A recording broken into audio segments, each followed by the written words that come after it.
श्री स्वामी समर्थ. कसे आहात सगळे? मस्त ना?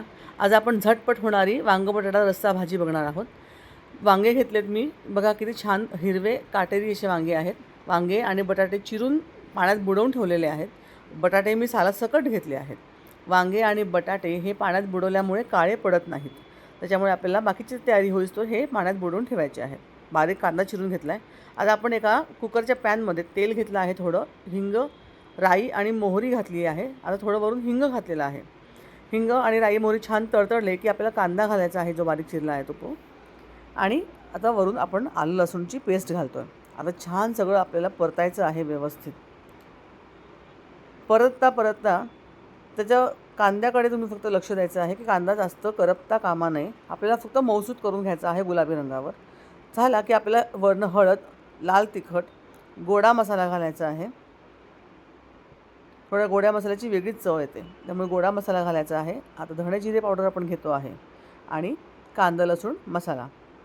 खूप अप्रतिम अशी चव लागते या भाजीची आणि झटपट होणारी आहे. त्यात आपण चवीनुसार मीठ घातलं आहे. आपण पूर्ण भाजीचं मीठ एकदाच घातलेलं आहे.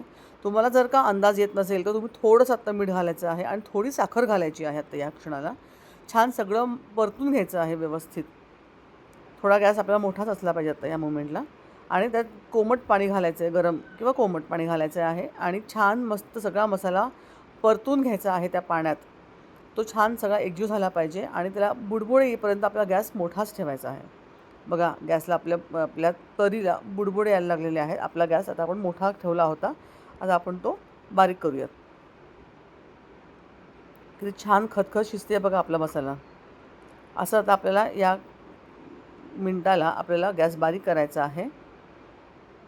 छान पुन्हा सगळा मसाला कालवून घ्यायचा आहे, कारण तो खाली लागायला नको आहे. व्यवस्थित तो ढवळून घ्या आणि आता आपल्याला कुकरचं झाकण लावून तो मंद गॅसवर एक 5 मिनटं शिजवून घ्यायचा आहे. बघा मी झाकण काढलं आहे आणि तुम्ही बघू शकताय त्याला काय उत्कृष्ट तवंग आलेला आहे. आता थोडी मी साखर घातली आहे, कारण ही वांग बटाट्याची भाजी आहे, त्याच्यामुळे थोडी याला गूळ किंवा साखर घालावा, छान चव येते. आता सगळं झाल्यावर तुम्ही छान मस्त कालवून घ्या व्यवस्थित सगळा मसाला. तुम्ही बघू शकताय खूप छान तवंग आला आहे आपल्या भाजीला. खूप कमी तेल मी घेतलं होतं, पण आपल्या काही ट्रिक्सनी खूप छान तवंग आलेला आहे. हे बघा, मसाले मीठ तुम्ही तुमच्या आवडीप्रमाणे, इच्छेप्रमाणे आणि भाजीच्या क्वांटिटीप्रमाणे घेऊ शकतात. आता आपण जे चिरून ठेवलेले आहेत वांगे आणि बटाटे, ते आता आपण याच्यामध्ये टाकणार आहोत.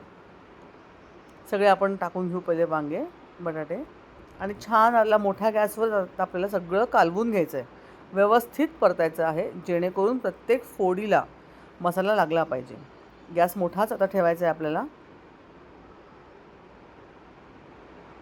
खूप मस्त परतून घेऊ. छान एक चुरूचुर असा आवाज येतो आपल्याला मोठा गॅस असताना, तसा आवाज आला पाहिजे.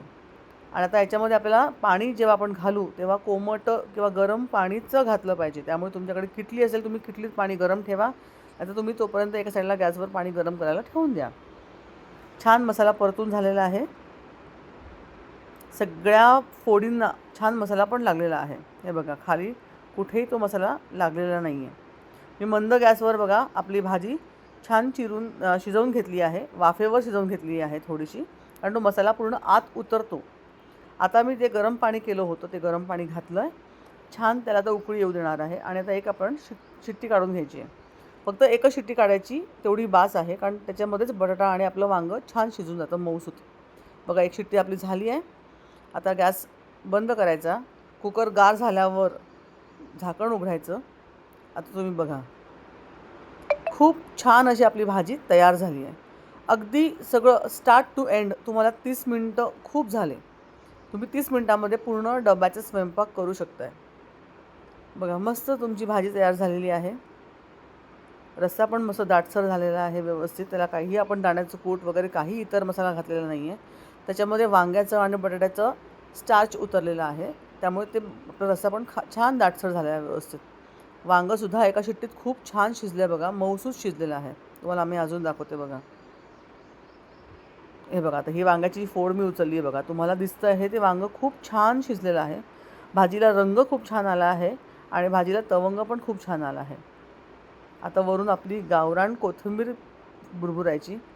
कोथिंबीर हा फार इम्पॉर्टंट एलिमेंट आहे प्रत्येक जिन्नसमधला. त्याला खूप छान स्वाद येतो.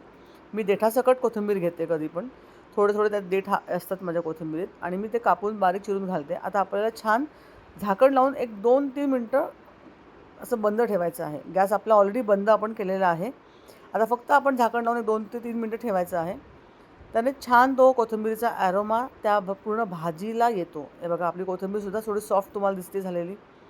आता छान ते मस्त कालवून घेऊ आणि आपण आपला डबा भरायला घेऊ. ह्या शिट्टी वगैरे होईस्तोवर आपल्या पोळ्या होतात डब्याच्या मस्तपैकी.